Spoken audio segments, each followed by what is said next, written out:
Hi, welcome back to Millennium Workshop. Today we're going to go on a little journey with the TOOCAA L2 20-watt laser.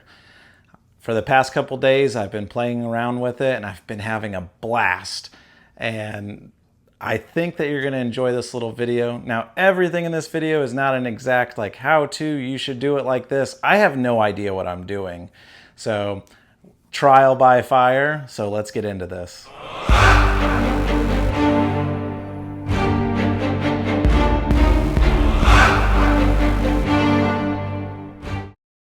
All right, so right off the bat, once you put together your laser, TOOCAA has actually provided your first cut, your first project.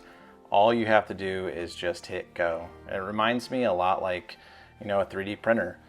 There's preloaded STL files, sliced, ready to go.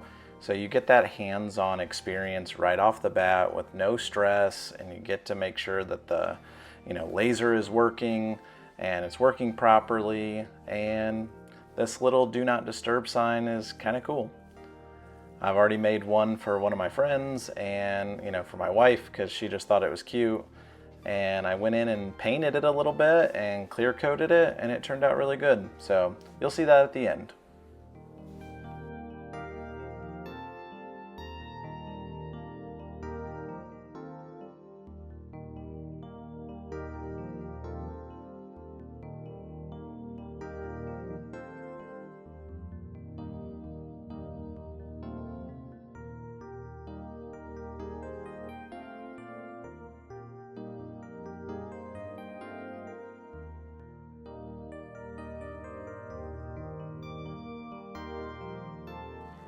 Now it's time for our first project. So I downloaded Lightburn and we're going big, baby. So it was really confusing, but I figured it out. Matt over at Rebel Scum Art and Apparel, he let me have this awesome PNG file of Yoda. So if you haven't gotten one of his shirts, I'm going to drop a link down in the description. Go pick one up. He is absolutely amazing. His artwork is phenomenal. So once I got this size to where I wanted, I had to adjust the image, because you can't just go in and just use the PNG file because it's pixels. So we need to turn it to like lines or like shading. So I changed it to Jarvis, and then I'm going to enhance it. I was kind of playing around here, but I took it up to 100, and then I did an enhanced radius of 25.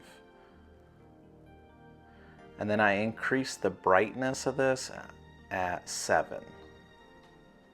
I did that because I felt like the image was a little too dark for what we're doing, but I really have no idea. So just get your setting to where you think you might like it and then adjust it from there.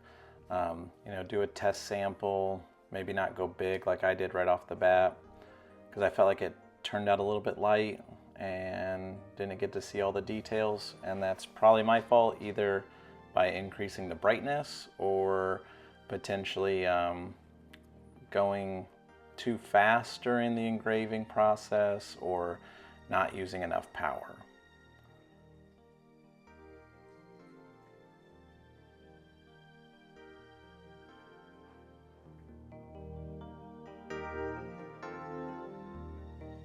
And then what I'm going to do is I'm going to draw a box around it. So when I get this to start going, it's going to basically tell me where I should place my wood. If you don't have a big enough piece, just kind of will let you know where you're going to be at, or it can be your cut line.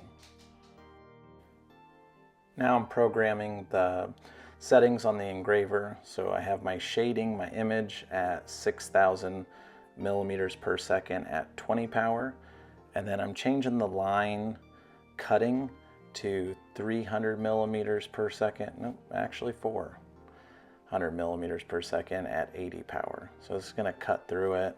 I did change the line count to 2 because I just wanted to make sure it got through the wood. Now we're ready to go.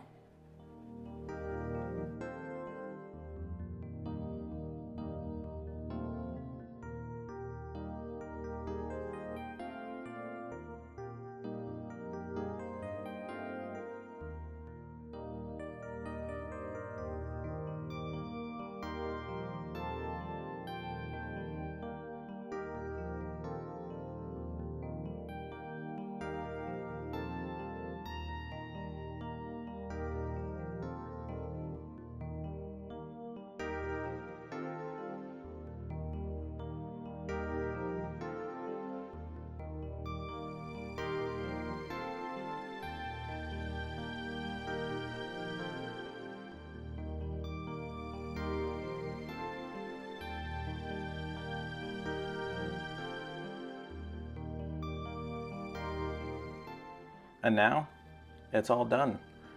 So I could have went a little bit darker with this, maybe messing with the brightness did it, or not enough power on the laser, or maybe I engraved it too fast. Not sure, but we'll try it again. Now it's time to make something fun for my mom. So I'm making keychains for her with her grandkids' names on it. So my daughter Rhea and my nephew Reed. So right off the bat, you're going to get your text down exactly how you want it, lay it out, and then we're going to outline them. So by outlining it, that's where the outline is actually going to be what's going to be cut out. So I'm adding a little circle here. This is going to be where your keychain goes into, and I'm going to duplicate it and use it for the other one. So we're going to outline Reed. And now we're going to select and move that over. Now we're going to have to combine both of those. So you just select each one and then you just go to weld. So now it's all one. So we're going to make another circle. I chose 5 millimeters for that, and then try to get it as center as possible. I was having a little bit of a struggle right there. Zooming in definitely does help on centering it. And then I'm just going to duplicate that and move it to the other one.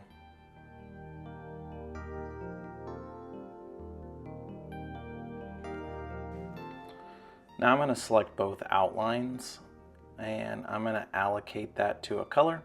So then we can set that so we can make that a cut line. Then I'm going to select the names, and the names are going to be selected in a different color, and those are going to become our fill lines. So fill is, it's literally going to remove what's inside the outline from what I've seen and done. And then we're just going to make another box around it so that we can have an indicator on where on the wood it's going to be cutting. Now we're just going to kind of play with the settings. So I'm going to use my fill. I'm going to take that up to 11,000 millimeters per second at 70 power.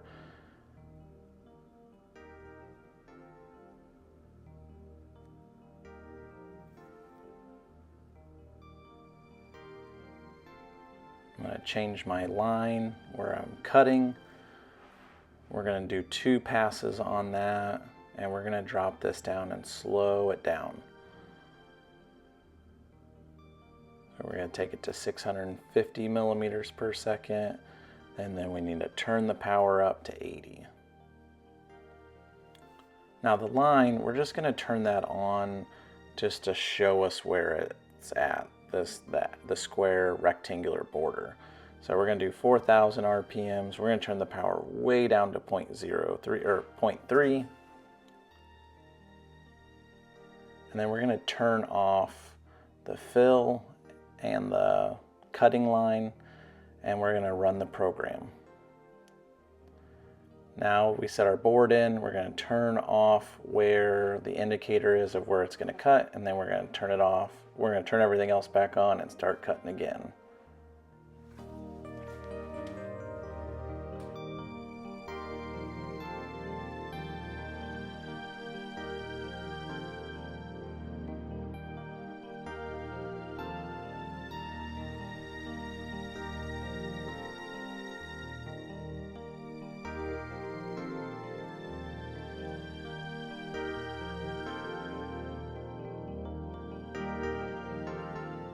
Now before I put the wood in and started engraving, I thought it'd be fun to spray paint it black, let it dry, and then engrave the paint off while it deep engraves.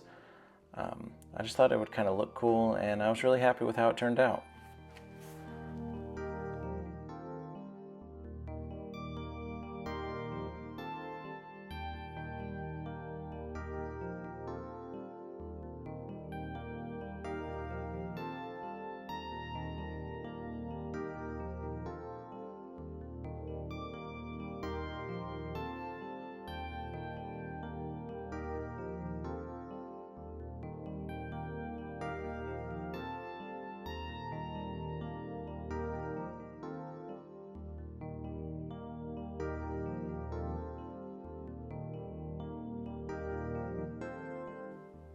All right, now for the final project for the day, I did all these projects in one day. I decided I wanted to make a coaster out of slate. So I'm gonna make a square box with the square tool, and I'm gonna put it at the millimeters that I need, which is 90 millimeters by 90 millimeters. I measured the slate tile prior to doing this. And then I'm gonna size the logo to fit into it.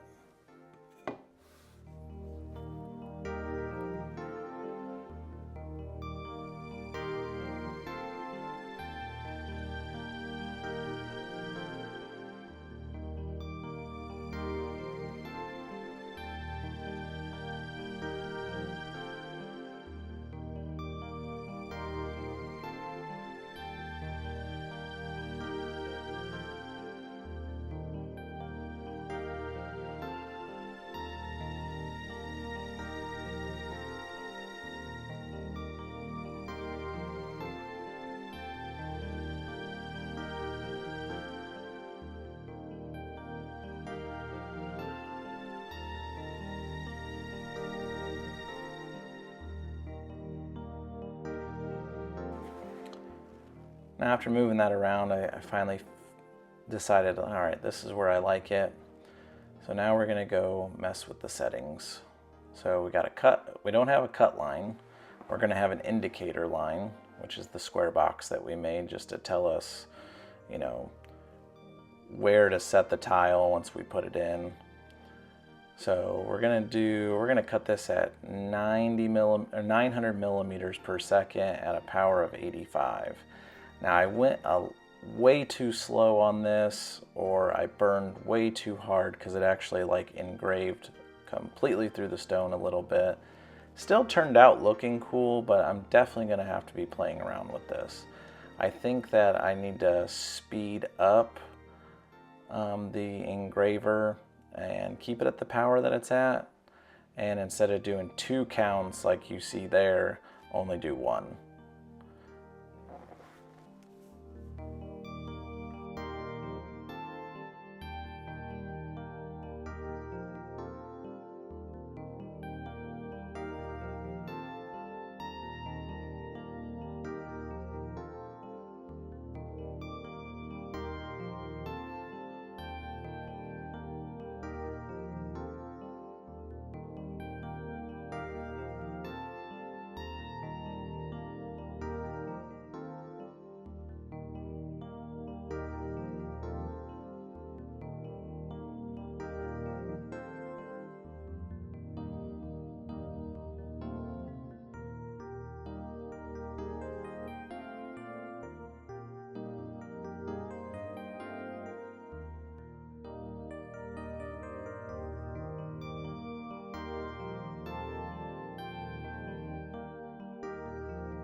All right, if you made it through that entire video, I want to say thank you. I had a blast making these projects. The very first one, the Do Not Disturb, added a little bit of paint in there and clear coated it. I think it turned out really well. Yoda, it needs to be a little bit darker. I need to mess with the settings, but I'm really happy with how this turned out. I think it's kind of cool. I think doing like maybe staining it next or just leave it like this, it would just be fun. The keychains, I've made a few of them for some friends, and I really like how those turned out by spray painting them first and then clear coating them. And then the slate, you can just see, you might not be able to see, but it just dug a little too deep into it. But I'm pretty happy with, you know, day one of really like getting into this laser engraving, and I've had a blast so far. Overall thoughts, the laser is absolutely performing awesome. I mean, it's cutting, it's engraving, you know, it's my starting point. So most of the mistakes that I made were user errors because I really don't know how to use the programs, but that's okay. That's going to come within time. And I hope that you guys are enjoying these little videos. As I progress, I'll post more.